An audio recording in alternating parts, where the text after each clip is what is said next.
This is the memoirs of a would-be filmmaker. And I think all filmmakers want to make films. And that's what motivates us most of the time, wanting to make these various films. And so what I thought we would do is to adopt something from television on those lifestyle programs where people like Delia Smith would say, here's one I made earlier. And so that's what I thought we would do, is at least start off with a bit of film, just to prove that I did make something. And so we're going to just have a little extract from Buswan and Lena.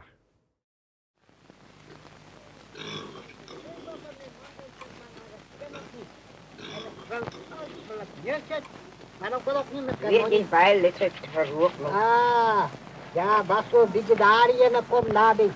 Dat is al nog vraag. Dat is voor een beetje. Ja. De plan maken die kinderen kunnen het op die papier krijgen. Ja, niet dat is raak meer dan toch. Ja, dat is honger. Dat is al honger, dat is heel af. Ja, man. Dat is een beetje. Wanneer mij zo, wanneer niemand kan, dan beetje kan die koffie en zo. Waarom dat kan ook niet dronken, man. Zo. Dat is het beetje. Ik kan niet mijn mond zeggen, niet. Laat. Roland? Nee, waarom niet? Roland? Roland? Wat is het nou? Daar komt het nou.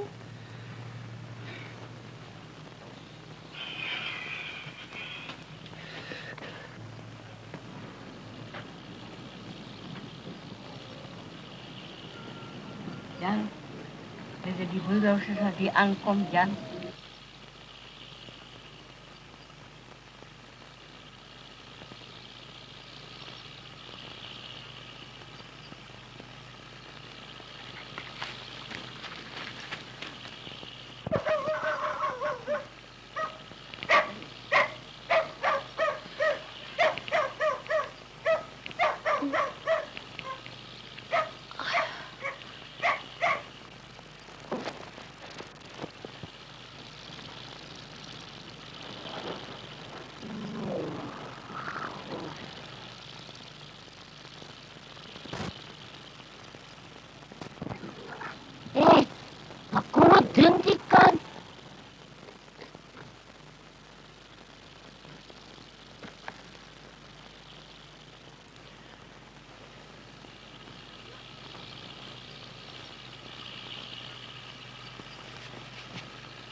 I've given you ample warning.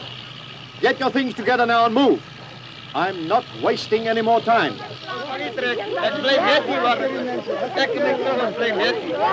als het ook nog bij je gaat, wie gaat ons herbergen? I'm sorry, there's nothing I can do about it. You'd better get your things together now and move.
Just give us time, my boss.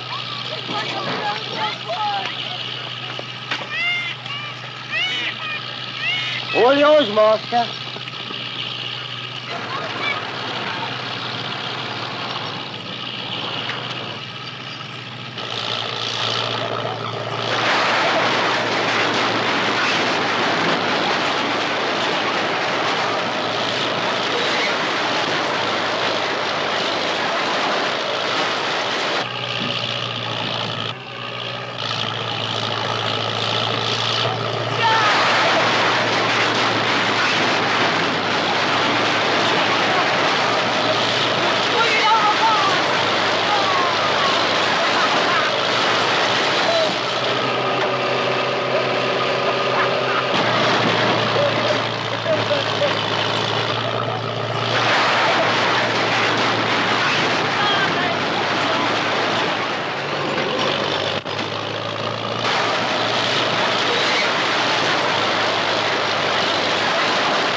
On fire!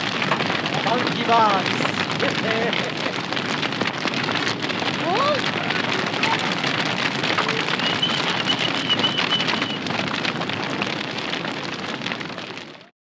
That was the opening sequence of Busman and Leona, which we shot in a scabby area outside Port Elizabeth, near one of the townships there, and that was 1973. Watching us in their unmarked cars and photographing us from, with the assistance of massive telescopic lenses, were some plainclothes members of the SAP, probably Special Branch. As each reel of film was exposed, we arranged for it to disappear into the surrounding scrub. And so that if we were raided by the security police, some of our work might not be lost. As we did this filming, we had no idea what the reaction might be, how they might react to seeing the destruction of the homes of people who already had nothing and would be left with even less. We did not know if there were any grounds for them to charge in and send us packing. To be honest, we were uneasy, very uneasy, as we set about filming that sequence. Later on, I realized that it is in the nature of authority to draw very fuzzy lines, so you can never be certain whether you are within or without the law. And self-censorship can result from this. The self-censorship that can result from this is a very useful weapon in the state's armory. That was certainly the case at that time, and we could take nothing for granted. This is not to claim any kind of heroic status. It was simply an important ingredient in the telling of Busman and Lena's story, a story that had been repeated endlessly around the country. This was a film that I had dreamed about making, a dream which I'd carried around with me for a good several years, and this was one that was eventually made. However, not all dreams become reality. Only the very lucky filmmakers go from one project to the next, and few can say that every film that they made has been the one they most wanted to make at that moment. Also, filmmakers tend to forget past films. Often it seems as if they were made in another world by other people. It is the one that you have not translated into reality, that you now think about, dream about. Behind every filmmaker is a trail of would-be films that remain nothing but aspirations. There's a saying that the road to hell is paved with good intentions, and the filmmaker's passing is littered with films that were bloody marvelous if only they could have been made. And often the unmade films would have been far better than the ones that were, at least in our imaginations.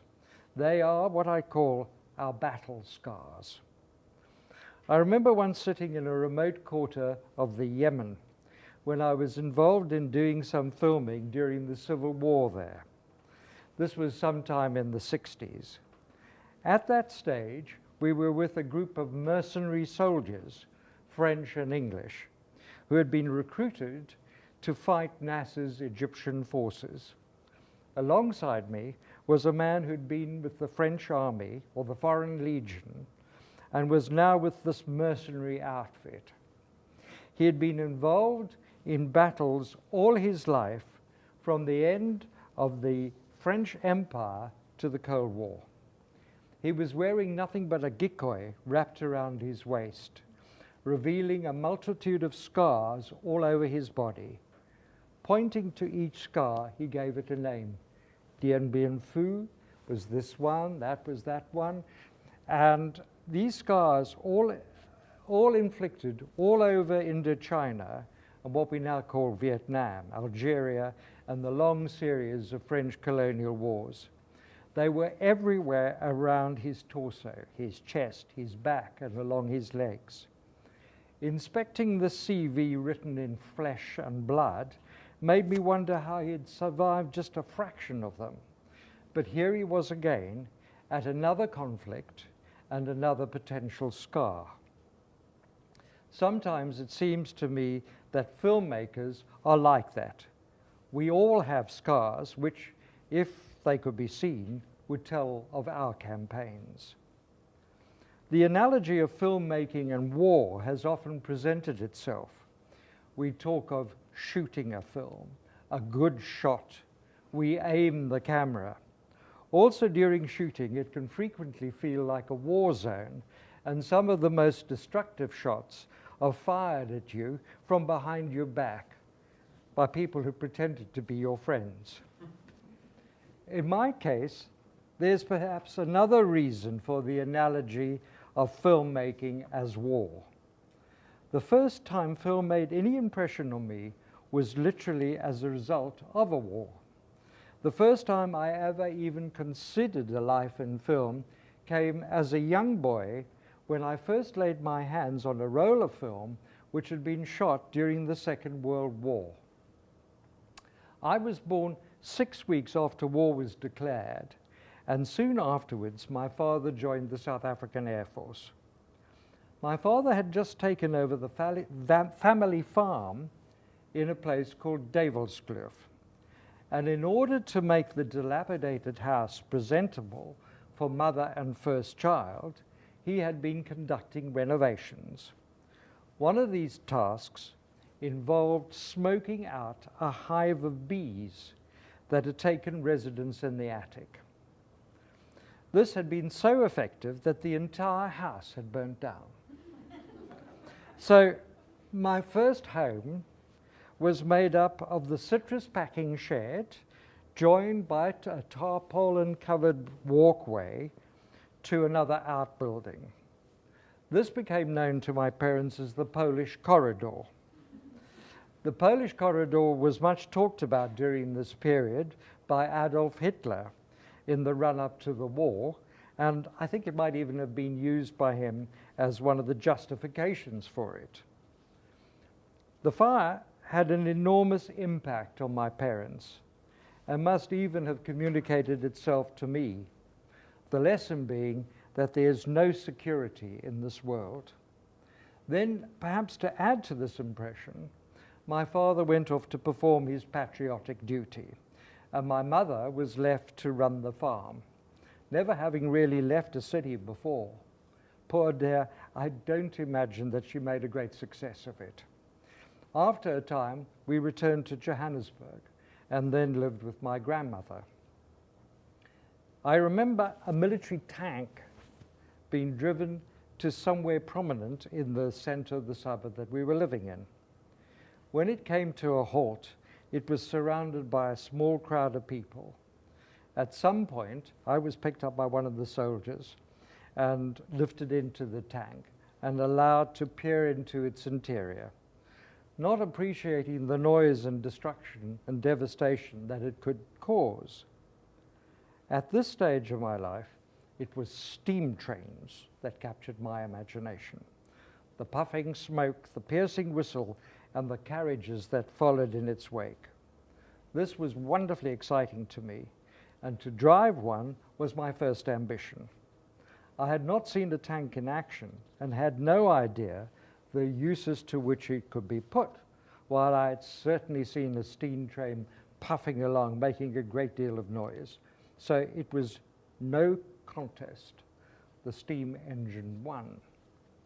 And then on one occasion, I remember while we were in Johannesburg, my mother took my brother and I by train to Johannesburg proper. And our nanny, Susie, came with us. Now, we were very, very fond of her. And one of the most disturbing things for me as that child was we got to the station, we were all traveling together, but Susie had to go to another part of the train.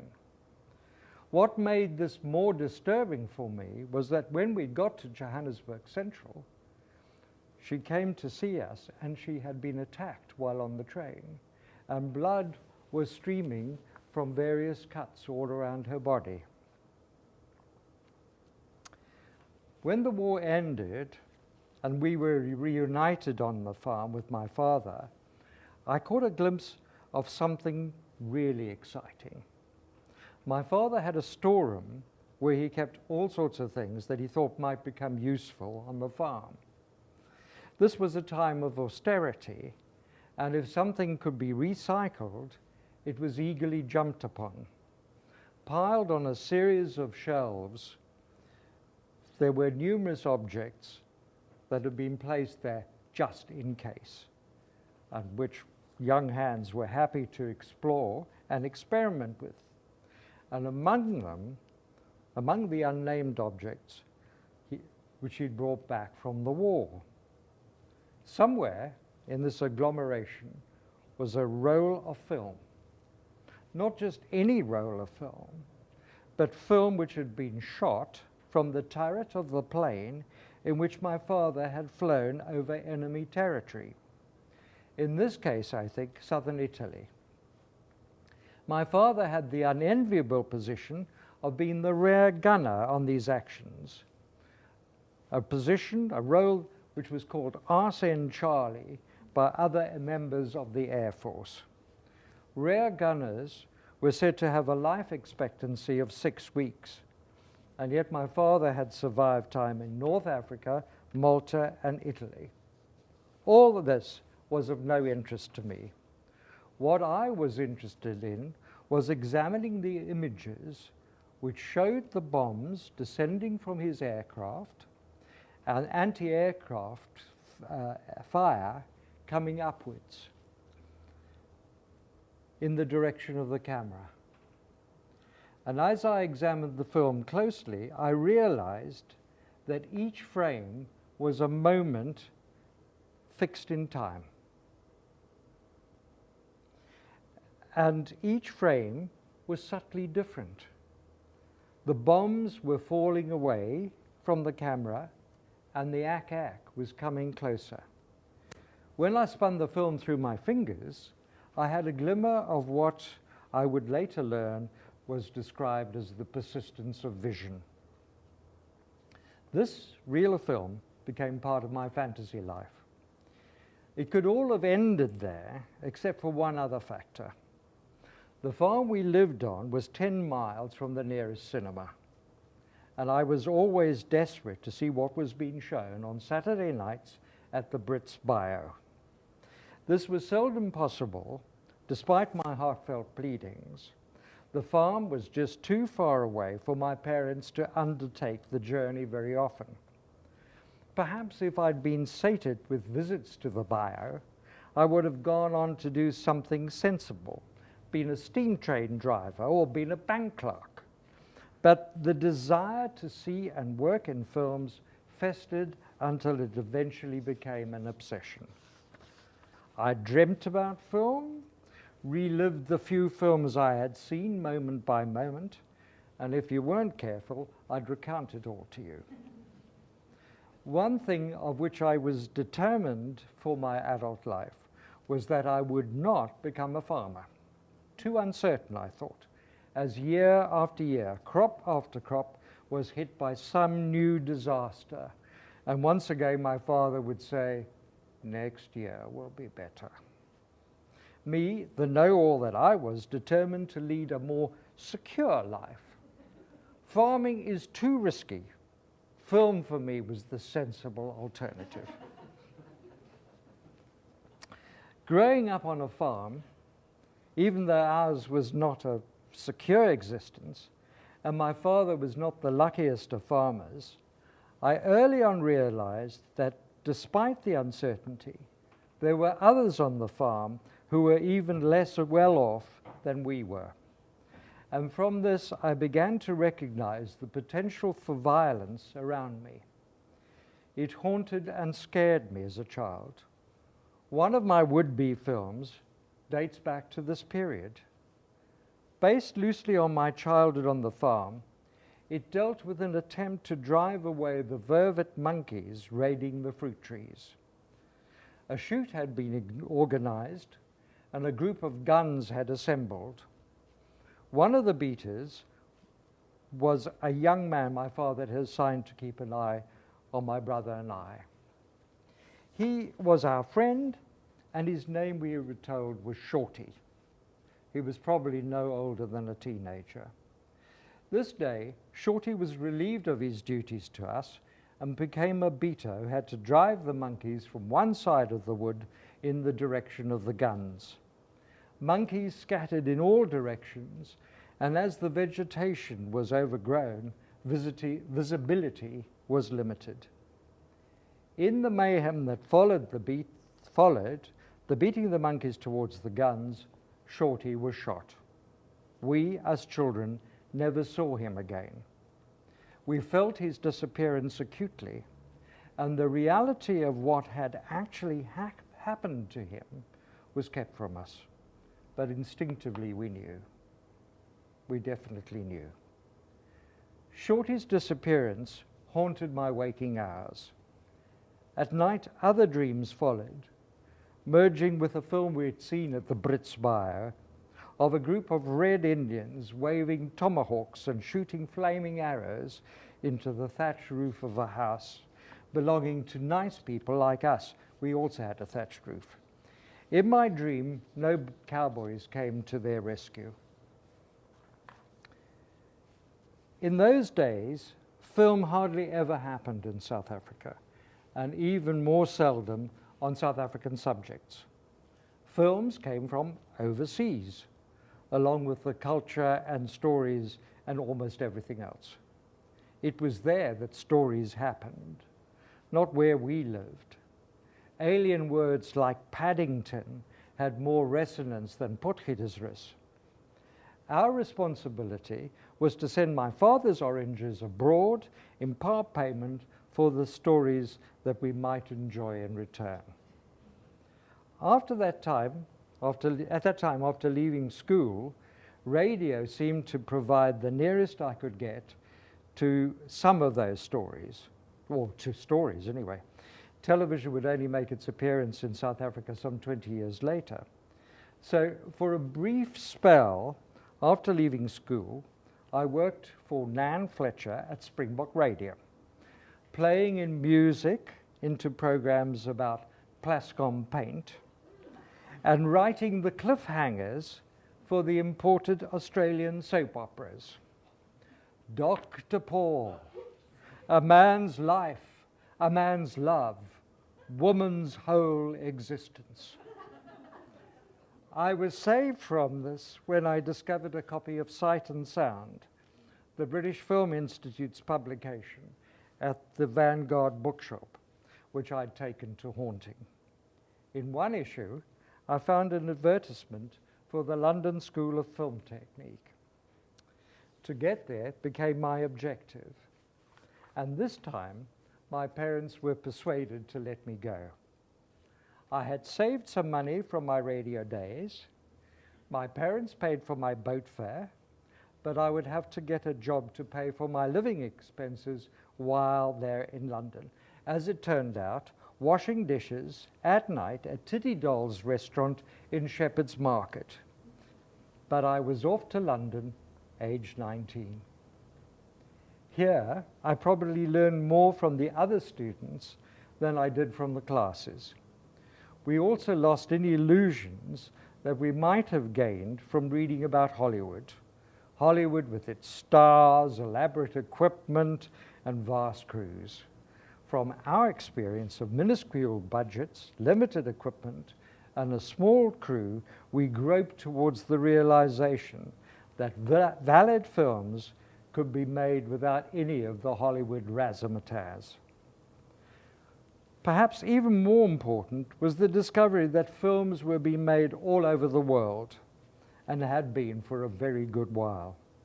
Good films from the feared Russia, The Childhood of Maxim Gorky, Ivan the Terrible, films from India by Satyajit Ray, and films at the London Film Festival where we sat through everything regardless of where it came from. Even when we were working with this very limited technology, it involved expensive celluloid that had to be bought and processed in laboratories. So we tried to use as little film as possible, and a ratio of 1 foot of film shot to one used in the film was something we aspired to. Sound was another issue altogether. In essence, we were operating in the early days of silent cinema. No question of editing on a laptop in those days. Laptop, no such thing existed. In those days, we used to say that film would not become universal until it was as cheap as paper. But it was the contacts made in film school that took us into the outside world and our first jobs. Our first jobs, any jobs. In my case, the National Coal Board Film Unit, filming in the coal mines. A vanity film for Mr. Teasy Weezy's hairdressing salon. And projecting films at Gracie Field's great-granddaughter's wedding. And our Gracie was the English film star of the pre- and post-war years who sang the biggest aspidistra in the world. I returned home from London to South Africa by hitchhiking across Europe and Africa with my dream still intact. I had cashed my return boat fare in as I wanted to see the ancient temple of Abu Simbel in Egypt before it was inundated by the waters of the Aswan Dam. And just maybe, I also wanted to see something more of the world. In Cairo, I got a job at the Studio Al Nahas on the Sharia Al Ahram on the way to the pyramids, working on Egyptian films with major stars of the Arab world, with wonderfully exotic names like Fatin Hamama, Mariam and Fakhreddin, Rushdie Abaza, and the glorious Fakhr. And I got paid. Nothing much, but it helped towards my travels along the way. On my return to South Africa, the prospects for working in film seemed as bleak as they had ever been. But I realized from my brief time in East Africa that it was to Kenya that big films repaired if they needed African locations. So this is where I returned. In Kenya, I got a job on 20th Century Fox's film, The Lion, by pretending that I knew more Swahili than the words that I'd picked up along the way. This was a big budget film, and the cast included William Holden, Trevor Howard, Capucine, and 2 lions, Zamba Senior and Zamba Junior, imported all the way from Hollywood. I also learned that in many ways, film could appear to outsiders, to the public, or civilians, as Lynn Redgrave would refer to them later, as acts of utter madness. Now, one of the first acts of utter madness that I really saw in close detail was on The Lion, where somewhere on a plain near Mount Kenya, plaster rocks had been erected on the veldt. And Jack Cardiff, who was directing the film, had cast the local people, the local cast, at the Nairobi Labour Exchange. And so the Maasai prince had been chosen for the part, not being a Maasai, not being a prince, not having seen a lion before. He was told, because he was unemployed, that he had to take the job. And so, willy-nilly, they took his city clothes away from him, gave him a sort of blanket to drape around off his shoulder, a Maasai wig, and a spear. And he was the Maasai prince. Then we set up a shot at one stage where Zamba the lion and the Maasai prince met each other in the middle of these plaster rocks. And at a given signal in the rehearsal, the one went one way, the one went the other. And that all worked perfectly in the rehearsal. Then the Maasai prince was given his blanket and wig and spear, and Jack Cardiff's called action. And the Maasai prince ran off, but Zamba Jr. was suddenly attracted by the fact that the blanket was flapping around the Maasai prince's legs. And so this poor chap turned round and saw a lion at his heels. At which point, not surprisingly, he said, "I am not doing this again." So one of the lion tamers had to put on blackface and the blanket and the wig and carry the spear and then confront Zamba, who, not surprisingly, got rather tired of this. So he was taken off the set and his son was brought on. Now, Zamba Jr. wasn't as old as Zamba Sr., and he didn't have the magnificent mane that Zamba Sr. had. So a wig, as it were, was attached around Zamba Jr.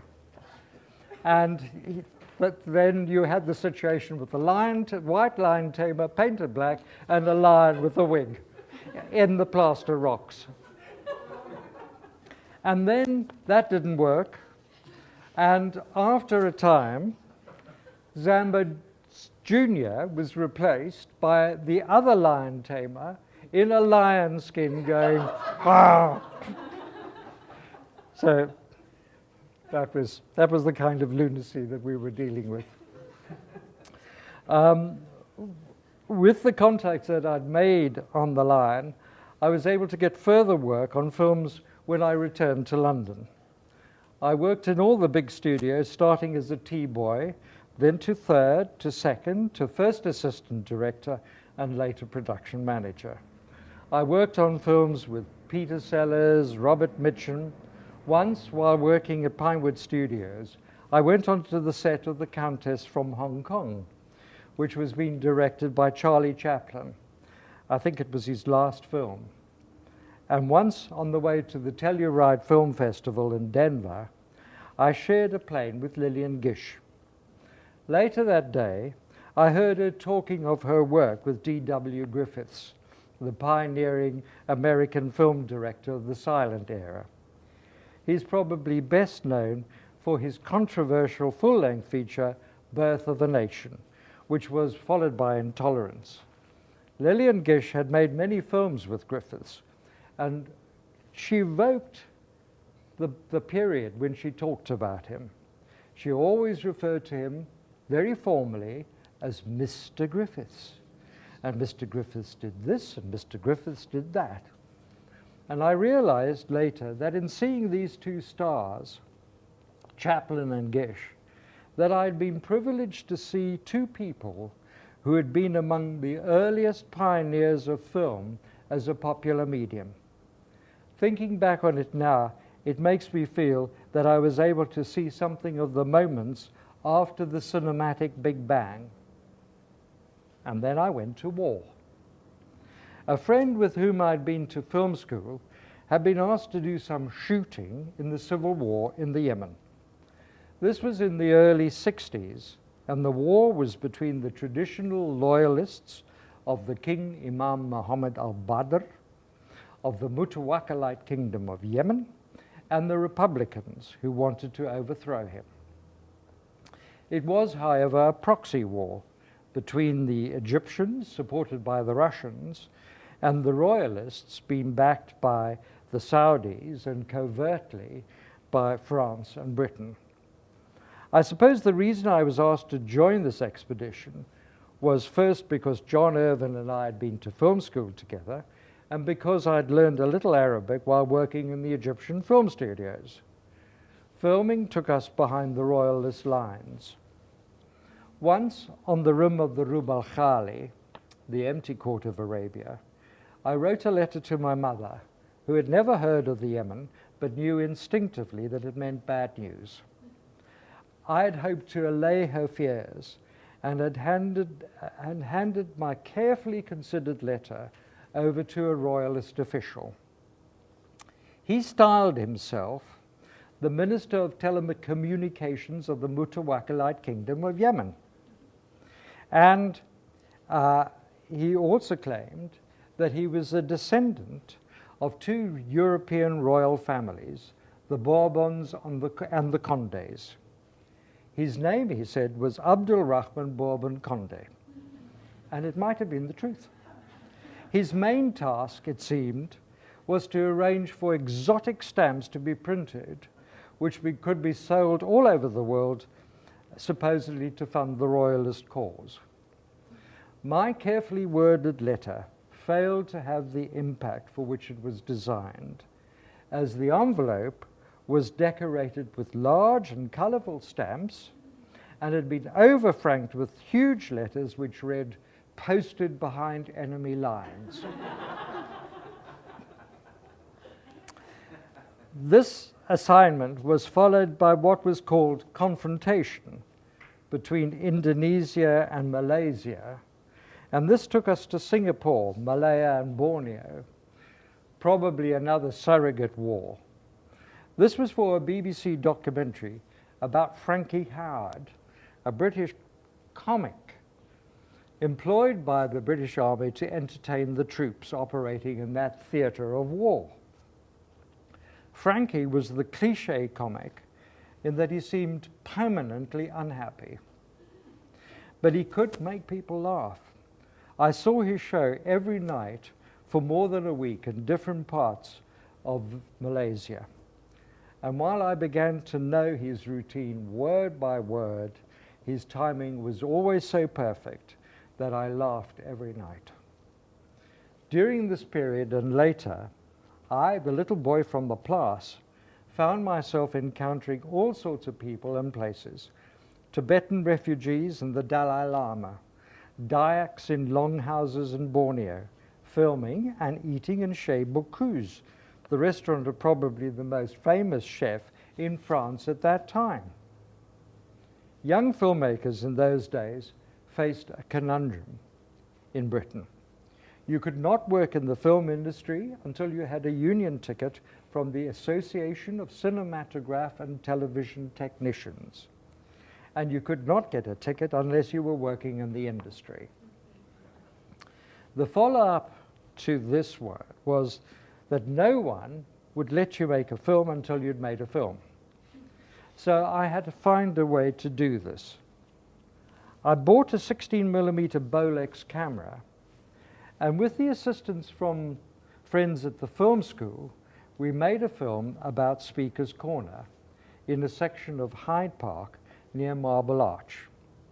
What fascinated me was that the right of free speech here came from the result of this being the historical place, which was the place of execution for the county of Middlesex. Before being hanged, the condemned had the right to say what they liked.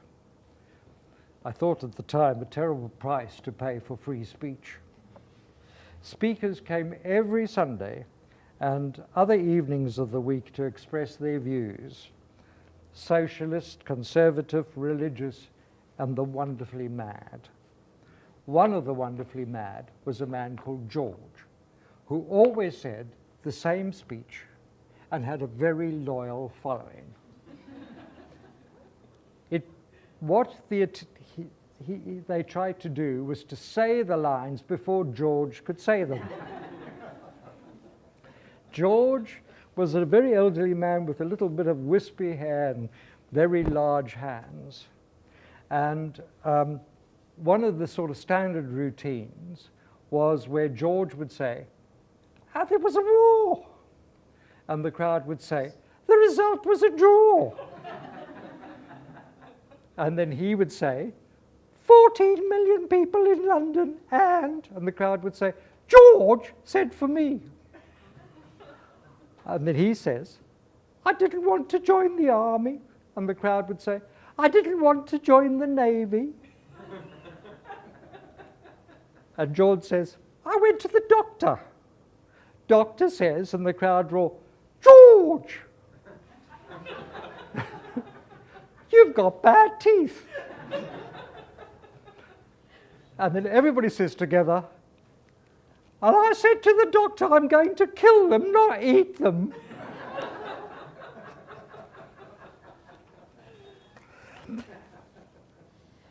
In all this, I was developing a growing political awareness, and while still at school, Sharpeville took place. I decided that I could no longer espouse one thing and yet remain undercover for what I said I believed in. I decided to get myself arrested in one of the demonstrations outside South Africa House and refused to move on when told to do so by a London bobby. I was arrested for obstructing a footpath under the law of 1888. Appearing before the Bow Street magistrate, Sir Lawrence Dunn, good casting, I pleaded guilty. I was sentenced to 40 shillings or 14 days imprisonment. I refused to pay my fine, and after being granted a week to think it over, I was carted off in the Black Maria to the Scrubs. As a young offender, I went to the young offenders section of Wormwood Scrubs. Far from being ashamed or traumatized by the experience, I found it deeply interesting and thought it would make a wonderful subject for a documentary. if only a camera could be got there. And so another bloody marvelous film unmade. Then I made my first film for which I was actually paid. It was a documentary about Francois Truffaut, the famous French filmmaker of the New Wave, directing Fahrenheit 451, based on the novel by Ray Bradbury. Fahrenheit 451 is the temperature at which paper is said to burn. And in this world of Bradbury's, a society has decided to burn books again. Among the diehards opposed to this are people who have taken it upon themselves to learn by heart an entire book so that it can be reclaimed in better times. The main star was the young Julie Christie. We were on the set recording what was happening. Julie, at this stage, seemed to have been leading a rather busy life away from the studio, and when not needed for filming, retired immediately to her caravan. When called to set, she would emerge yawning widely, looking as if she'd been woken from a deep sleep. This we did not film, as we had limited film stock, and we had to be careful in case something really important happened. When by the last day of our shoot, we had nothing to show of her, I realized we had to film everything that she did, and we did. Yawn followed yawn, and nothing of interest seemed to happen. I went to the Russia screening the next day with a heavy heart, convinced that what we had would be a disappointment to both us and the producer. What we saw was a revelation. Everything that Julie Christie did looked fantastic. Each yawn was a marvel. And the American producer exclaimed, "Her face lights up the screen." And I realized that the camera, like God, calls many people, but few are chosen. Julie Christie was one of the chosen. I suppose our Charlize is another one of the chosen. This was followed by my first full-length film seen in cinemas throughout the world. It was called Goal, the film of the 1966 Football World Cup. When I arrived in Saigon some time later, it was being shown in one of the main cinemas there. It was shot on widescreen VistaVision and in color. Most of the people who watched the competition on television throughout the world would have seen the World Cup on a small screen and in black and white. A film like Goal could not happen now, as television technology has advanced so much that film offers nothing extra in exchange for the loss of immediacy that TV offers. Goal, though, often makes an appearance now on television every 4 years as the World Cup is played once again somewhere or other. In some countries where nothing else I've done is noted, Goal earns me some small recognition. My co-director on Goal was a wonderful man, an artist who had studied filmmaking in the Moscow Film School. He was a Turkish dissident and had been exiled to a remote part of Turkey during the Second World War because of his anti-fascist writings. His name was Abedin Dino. My first work for television was about the mercenary revolt in the Congo. To get there, we had to paddle across Lake Kivu in the middle of the night to the besieged town of Bukavu, making certain that we reached the right promontory. Too far to the right was the Congolese army, with their rather frightening reputation. Too far to the left, the Rwandese military outpost, which would have meant they would have been sent home at best, as the border between the two countries was closed. The mercenaries, some of whom I had already met in the Yemen, were holed up there, surrounded by the Armée Nationale Congolaise. Another surrogate war, and not surprisingly, our man from Pretoria was, of course, there too. Then came Vietnam. My time there just so happened to coincide with the Tet Offensive of 1967, a turning point for the American authorities as the television viewing public began to realize that the price of victory was one that the public did not wish to pay. Just too many of their youngsters were being asked to sacrifice their lives in support of the domino theory. It was the first television war, watched nightly by millions of Americans on television screens on the other side of the world from where it was happening. My fear of violence that had started on the farm is what prompted me to go to these horrors. I had for so long feared looking into this cauldron that I felt I had to understand more of what it was about. When I set off from London, I was supposed to be making a documentary away from the war front about what was happening to the ordinary folk, but fate intervened. Tet, the celebration of the Chinese New Year, was meant to be taking place during a truce. But during the second day of the truce, all hell broke out all across South Vietnam as the Viet Cong struck in virtually every part of the country. That morning I woke up feeling uneasy. The firecrackers that had gone off continuously the day before were replaced by a deathly silence. I dashed out of the hotel to discover that the US Embassy had been occupied by a sapper battalion of the Viet Cong, and I dragged the unit out to shoot the aftermath. There was no way that I could say to London that we had stayed in our hotel rooms because we were too afraid to venture forth because our brief had changed. Because of the ACT's requirements, though, I had probably the largest film unit in Vietnam at that time.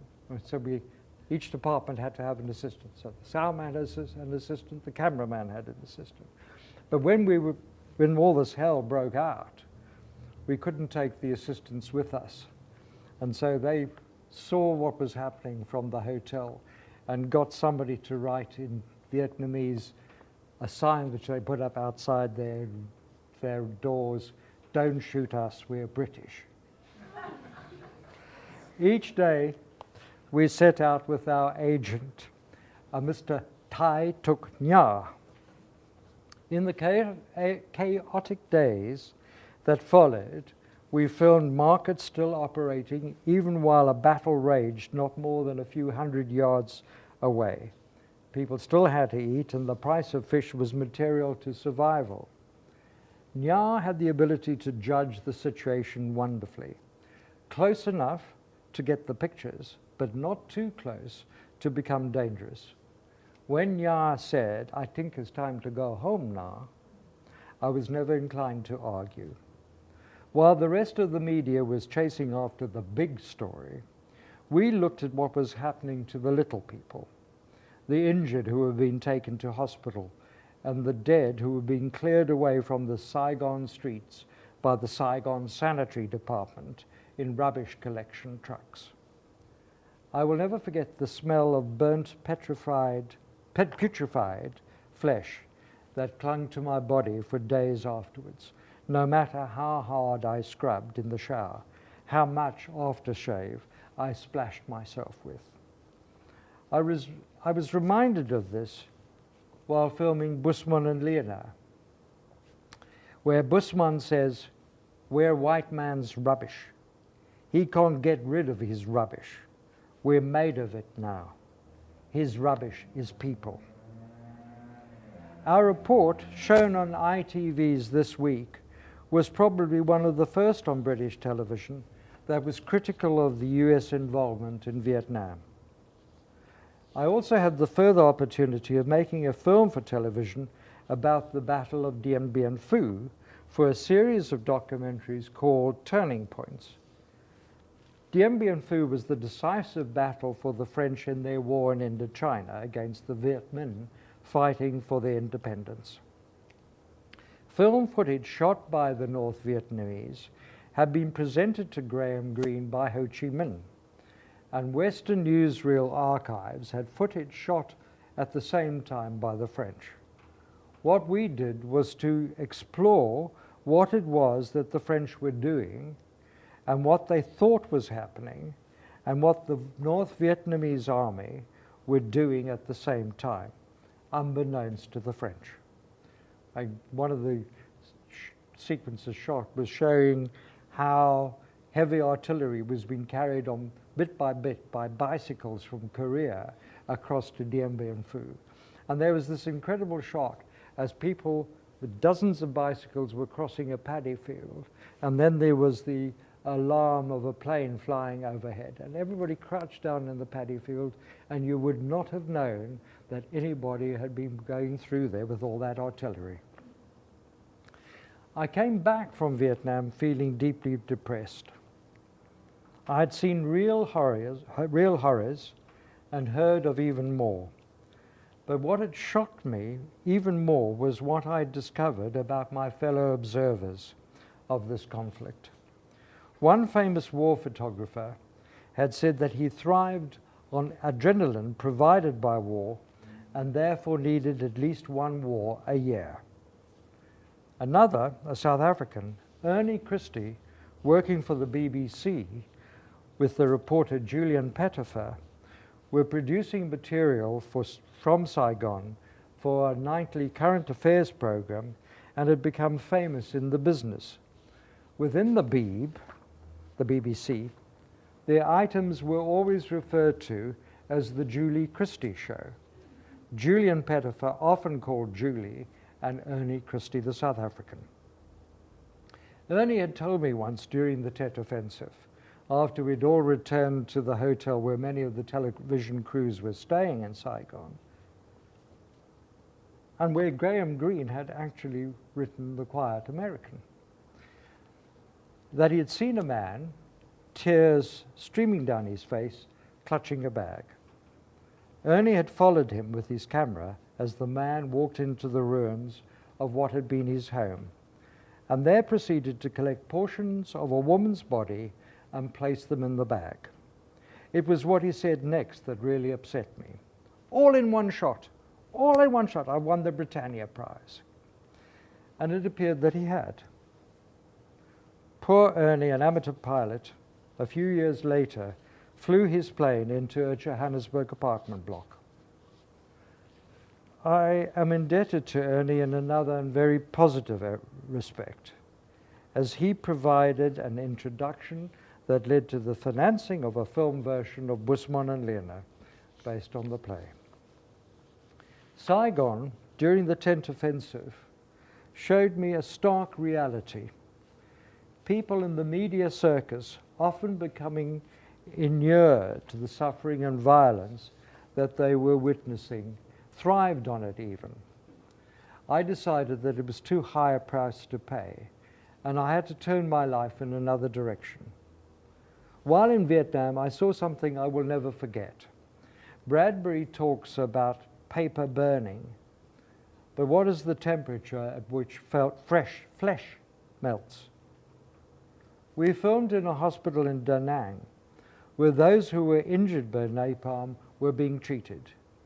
It looked as though parts of their bodies had reacted like plastic to heat and had melted.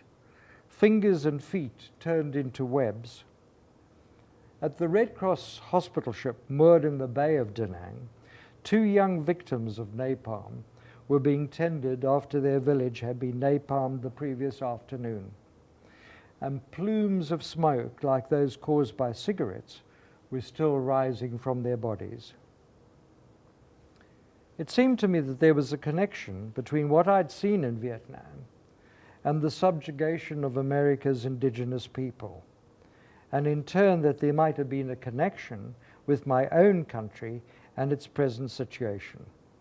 It might have had echoes, I thought, from South Africa's colonial history.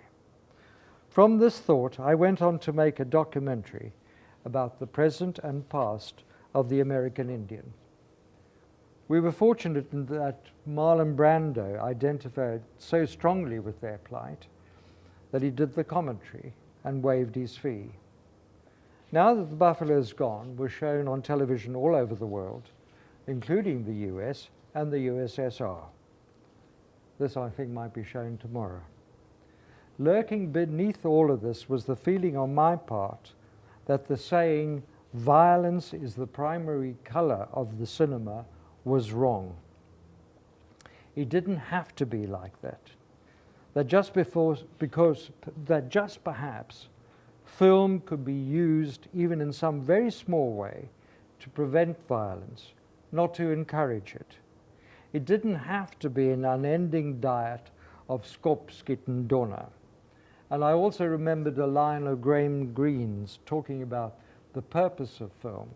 And the thing he said, which I remember so clearly, is that film has to show what life is and what life ought to be. In those early years in London after film school, I had always assumed that the kind of films I would have wanted to make in South Africa would have been impossible to do so. But then one night in a small upstairs theatre at the Royal Court, I saw Busman and Leona. Performed on a minuscule stage, covered in detritus, the human price of apartheid opened up before me, and I realized that if this play could be performed in South Africa, then my assumption was not correct. I determined that I had to get to meet Athol Fugard. This I was able to do, and I tried to convince him that I was the person to make a film of his play. His London agent was opposed to the notion, but I persisted. I showed Athol and Yvonne Bryceland, who had played the part of Leona, my American Indian film, and this made a favorable impression on them. So I now had to purchase an option to make the film. The fee of £100 was agreed, but I had no more than £5 in the bank, and I had no idea where this money would come from. But I knew if I did not find it, I would lose my life. And then fate intervened again. When I was growing up as a boy on the farm near Potgietersrus, we had a neighbor called Mary Turvey. While I was still at school, she took me under her wing and tried to open my eyes to the realms of art, literature, and the sense that all was not well in the beloved country. But Mary did more than that for me. For when she died, she left me the sum of £100, the precise amount that I needed for the option. So this brought me back to South Africa. But the battle to find the money to make the film did not end there. And once again, I had no money, and so I had to find people who had. Ernie, of whom I've mentioned before, had also decided that the price of war was too much and had returned to South Africa and was now making films for sponsors. He invited me on one of his shoots, and in the course of that, we worked with a young man who'd also wanted to make films, Johan Wicht. He found the money from his contacts and he produced. I am indebted to him. After Busman and Leona, I was brought back even closer to home, to my first school and my first school teacher. I realized that even though I had traveled halfway around the world, I'd now come full circle. I was going back to the place where in my childhood I had first handled a reel of celluloid and longed to be taken to the cinema, to my first classroom and my first teacher, whom we children all called Ms. Gibson, but who had lived for many years with the son of Eugene Marais, the major Afrikaans writer and poet, and from her I had first heard of him. I can remember a few years later in high school seeing the haunted eyes of Eugene Marais staring out at me from a photograph in a collection of Afrikaans poetry that we were studying. There was something so intense and disturbing about those searing eyes, and that made me afraid to look at them, and I would rapidly turn the page. Later, when I learned more about Marais, it seemed to me that his was a story that could only happen here, that his life revolved around the question, why am I subject to addiction, and most other animals are not prey to it? I talked to Fugard about this idea, and we decided to pursue the notion further. As a result, I found myself going back to Brits, the home of my first school teacher, which she shared with Eugene Charles Murray, now a widower as she had died a few years before. The house was a short distance away from the Brits Law School, and the sense of returning to a life I thought I'd escaped from was overwhelming. It was while in primary school here that I'd found the reel of wartime footage. In Miss Gibson's classroom that I'd first heard about the man that had studied the baboons and the white ants, and now I was coming to see his son to request his blessings on the project. I could not help but be surprised by this. I had never dreamt I would return to Brits. Indeed, I had in every sense attempted to flee from there. But now here I was, and it was desperately important to me. What made it even more surprising for me was the fact that as we had to take the school bus from the farm each morning to the school, and as my brother and I had been the only English-speaking children on the bus, we had been subjected to frequent bouts of bullying, usually once a week, and twice on the week the General Smuts died. This had had the effect of making me very resistant to the idea of learning Afrikaans, let alone making a film about one of the founders of Afrikaans as a literary language. But here I was. When we were working on the research for the film, we discovered that Leon Rousseau was in the process of writing a biography of Murray. He very generously allowed us to see a copy of the manuscript of Die Groot Verlange. And there, in a chapter called Die Hoek van die Kraal, we found the bones of what became the guest. The film was well received, won prizes both locally and abroad, but the depiction of Murray's torments as his doctor tried to wean him off the huge amounts of morphine he was injecting himself with, which would have killed many who had not grown accustomed to the drug, was at times harrowing to watch. The film won a major prize at Locarno, but it was also given an age restriction while being shown there.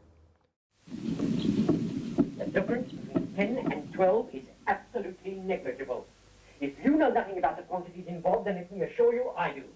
Mr. Murray, please be reasonable. It's outrageous. You're treating me as if I were a 10-year-old child. Mr. Murray! I've lived with my illness for 30 years now. You think I've learned nothing about it? Be reasonable, Mr. Murray. Dr. Fisher gave me specific instructions. 10 in the morning and 10 at night. And not to change anything unless he told me. Now, please try to understand. I'm a farmer. I know nothing about these things. Well, I do. So I suggest you let me look after the pills. Where are they? Mr. Murray! Dus? I can't. I promised. Right. Then I'm warning you. You take full responsibility for whatever happens to me. Andries, in the name of God, I must have more.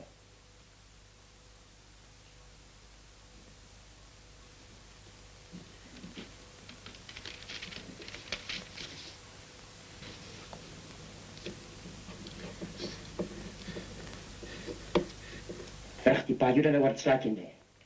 We also hear him. You've got wars between you and him. We're in the same room.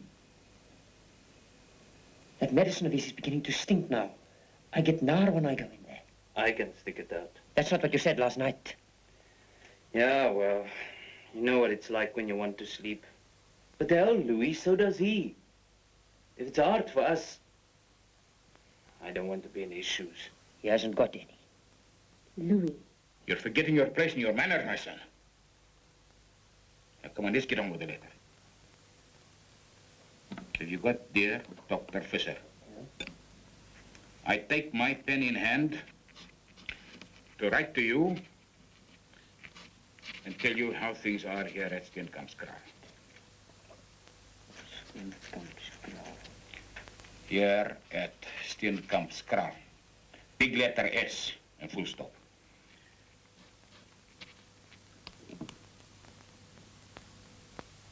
Mr. Murray, no. Make that Advocate Murray is fine. Well, it's true. It's happening just like the doctor said it would. Right. Advocate Murray is fine, but he's being a little bit difficult about the pills.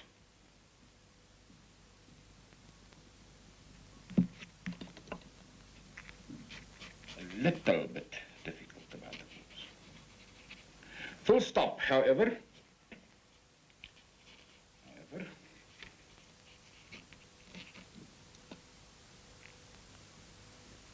I have not given in to him.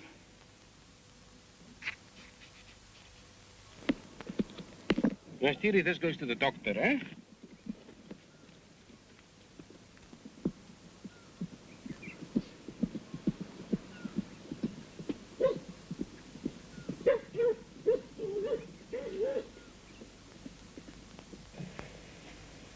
Mr. Murray? Mr. Murray? Please, Tankore. No. You listen to me. You've hardly eaten anything since you've been with us. I've watched you grow weaker, not stronger. If that is all Steenkampskraal can do for you... Just a bowl of soup.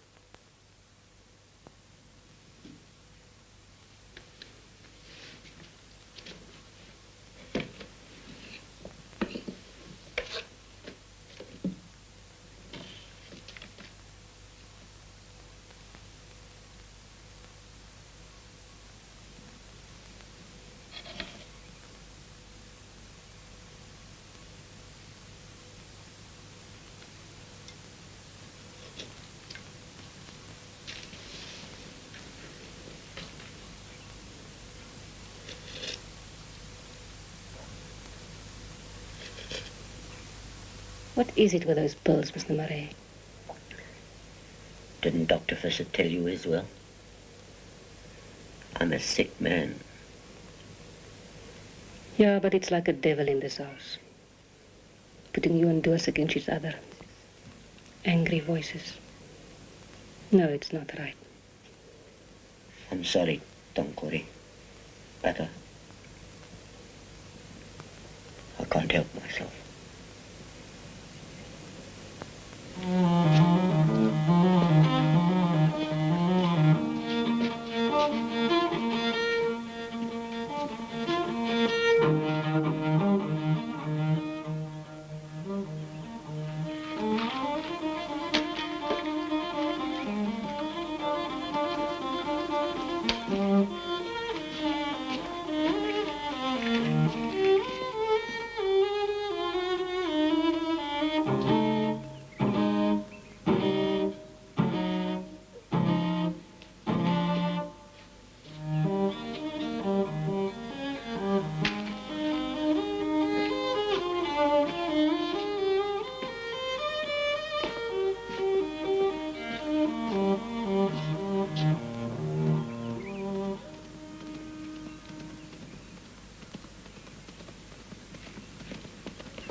Is that all?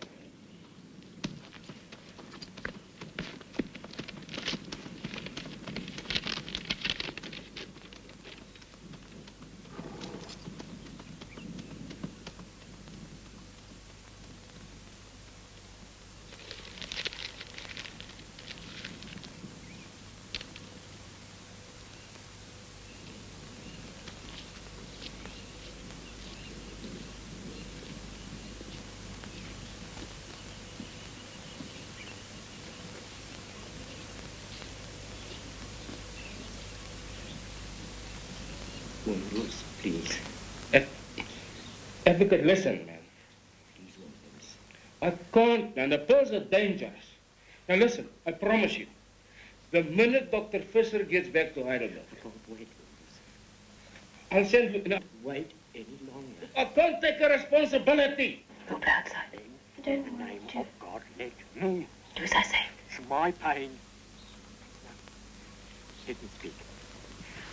Listen to me. Please, you won't do it. I promise that Dr. Fisher will understand. Won't do it. I promise you. If you help me, I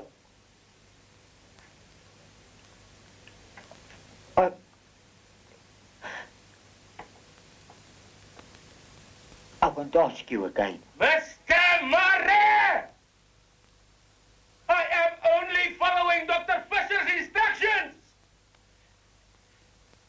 Read the bloody letter yourself if you don't believe me, man. Then drive me to Heidelberg a few moments with Dr. Fisher.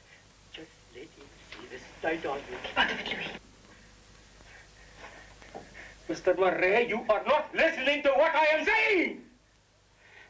Dr. Fisher won't be back in Heidelberg. You're lying! You are all lying to me! No, I didn't mean it. Listen, won't do it. I'll do anything. Anything you say. Will you please help me? It's worse than hell, man. I can't stand it any longer. But if I give to you today, there won't be enough left for the rest of the week, man! We'll send to Dr. Fisher for more. I'll explain it was all my fault. He won't, he warned me! I'll go with less tomorrow. Give it to him. No, do it. For God's sake, have pity. Please come, Mr. Murray. Take him to his room. Won't do it. No. Won't do it. All right, Mr. Murray. All right. Just go to your room.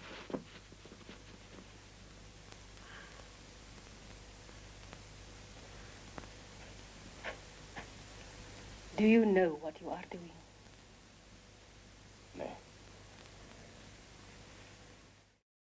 The Guest was shown in cinemas in South Africa and transmitted by the BBC to very favourable reviews and responses, but it was not a comedy beloved of South African film audiences and did not earn anybody a fortune.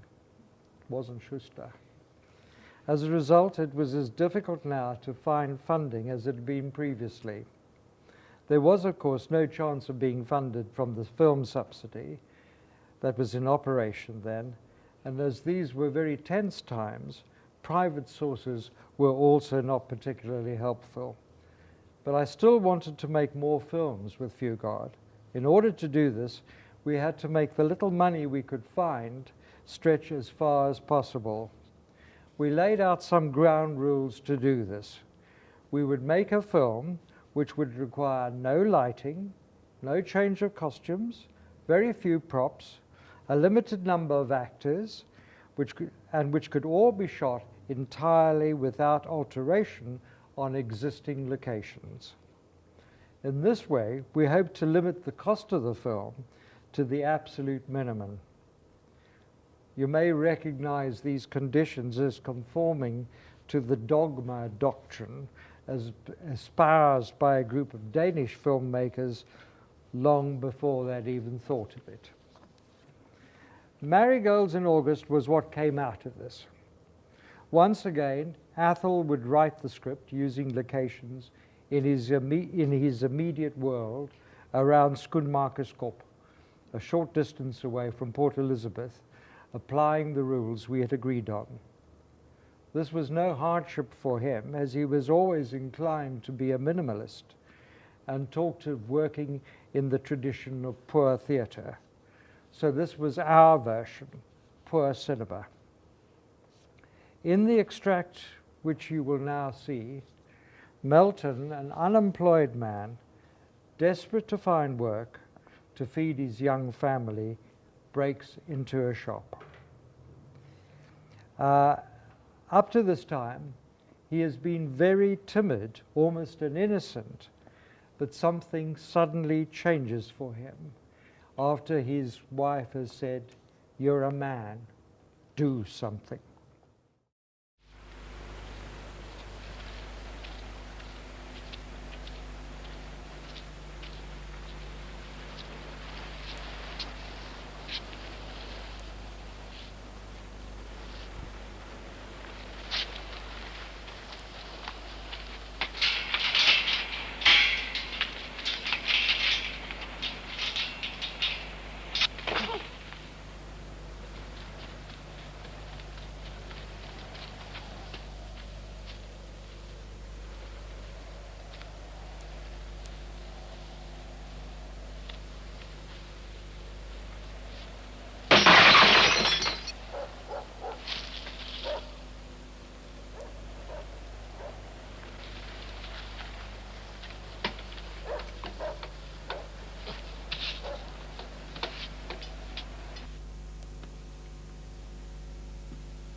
did look better than that once upon a time. But while we were filming this, I was constantly reminded of a line by James Baldwin, the American writer. And that was, "The Lord gave Moses the rainbow sign. Water now, the fire next time." The film was shown at the Berlin Film Festival, where it won a Silver Bear. But before it could be screened, it had to be vetted by the Russian embassy because it was a South African film.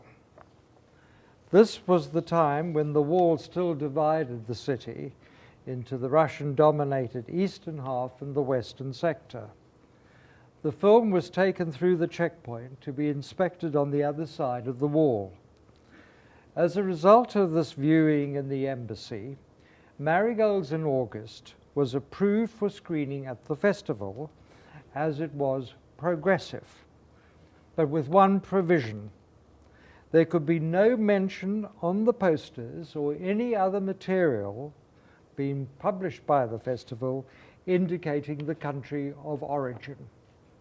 So while all the other films in competition came from somewhere, Ringelblumen im August came from nowhere. This brought an end to my South African period, and I returned to London. The most frustrating thing about filming in London is that there are so many extraordinary stories just waiting to be told, but so few means to tell them visually. Like Tantalus, filmmakers are condemned for all time to have everything they could desire, but these desires are always just out of reach. Not very long after my return, I was asked to direct a version of Charles Dickens's novel Bleak House as a serial for BBC. Once again, I felt as if something of my past was brought to bear on the project. Having done some filming on primary health in Zimbabwe for a documentary, where I'd had long discussions with Dr. David Sanders, now here in Cape Town at the University of the Western Cape, I realized that London in the 1840s was like a third world city, a Calcutta of today. This took Dickens away from the way he'd often been seen on television and film before. All jovial characters, rosy cheeks, plum pudding for Christmas consumption.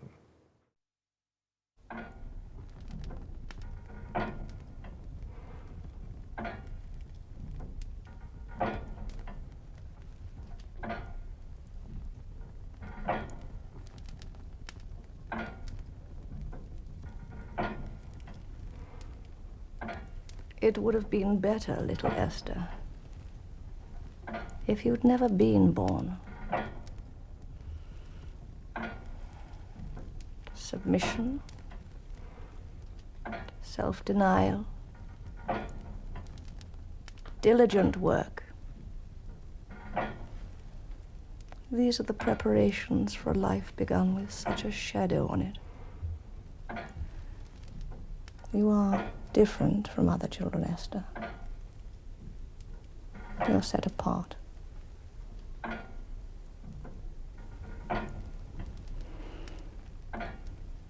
Your mother is your disgrace, and you're hers.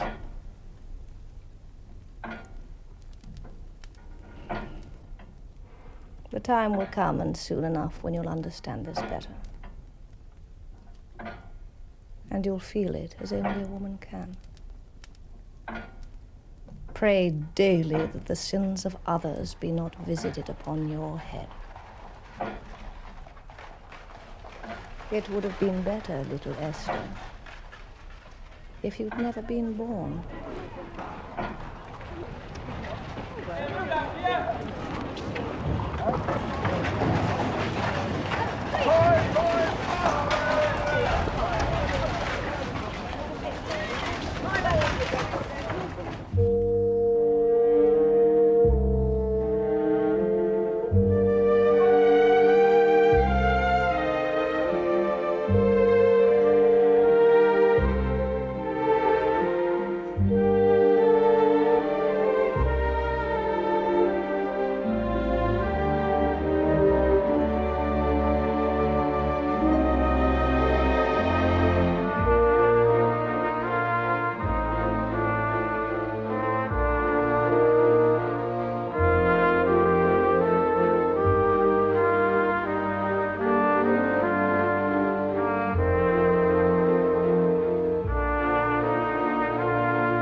Busy today, Joe.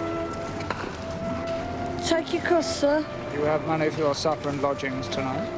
I can buy me supper. You're richer than I am then today, Joe.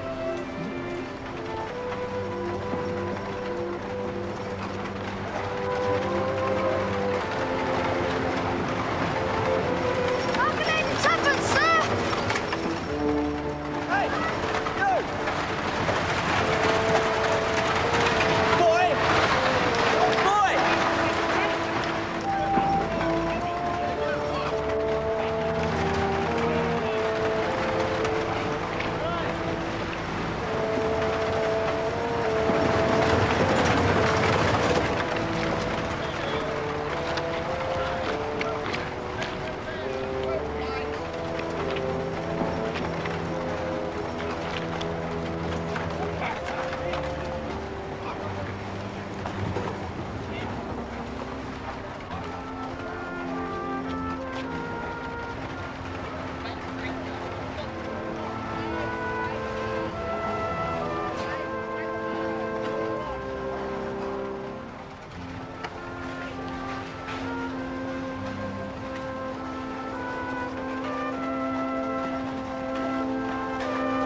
Miss? Are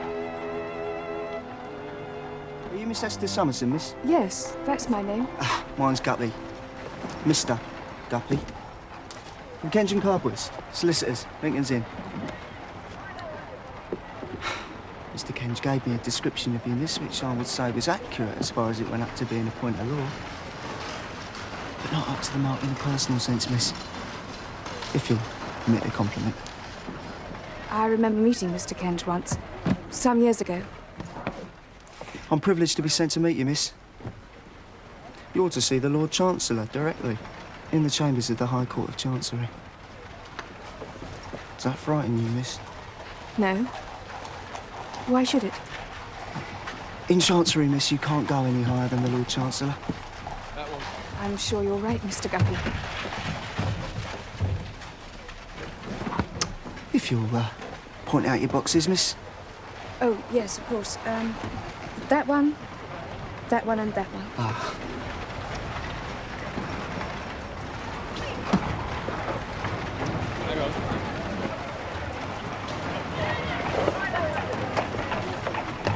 I suppose you not being, in point of fact, in the Jarndyce and Jarndyce case, although being attached to it now by force of circumstance, I suppose you not being in it yourself, you have less cause for apprehension in approaching the High Court of Chancery. I know nothing at all about these matters, Mr. Guppy. You must have heard of Jarndyce and Jarndyce. The most famous case in the history of Chancery. Generations of the family. Costs at last count put at £60,000 to £70,000. Not wishing any undue familiarity, miss, but Mr. John Jarndyce being your guardian and you being here to meet the two young wards in the case. Two? Oh, yes, miss. Didn't you know? Let me explain it for you. Thank you, Mr. Guppy, but I'm sure your Lord Chancellor will do that. Well, I can hardly take my luggage to see the Lord Chancellor. I'm to go on with it to your lodging, miss. My pleasure and privilege.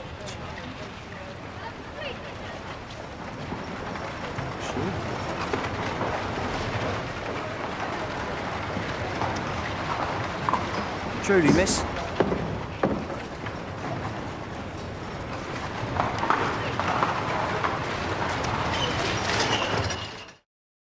Suddenly, after the constraints of the South African years, resources were at the disposal of the production. All the crafts nurtured by the Beeb were there. Just the opening sequence alone probably cost more than many of the other films that we saw put together.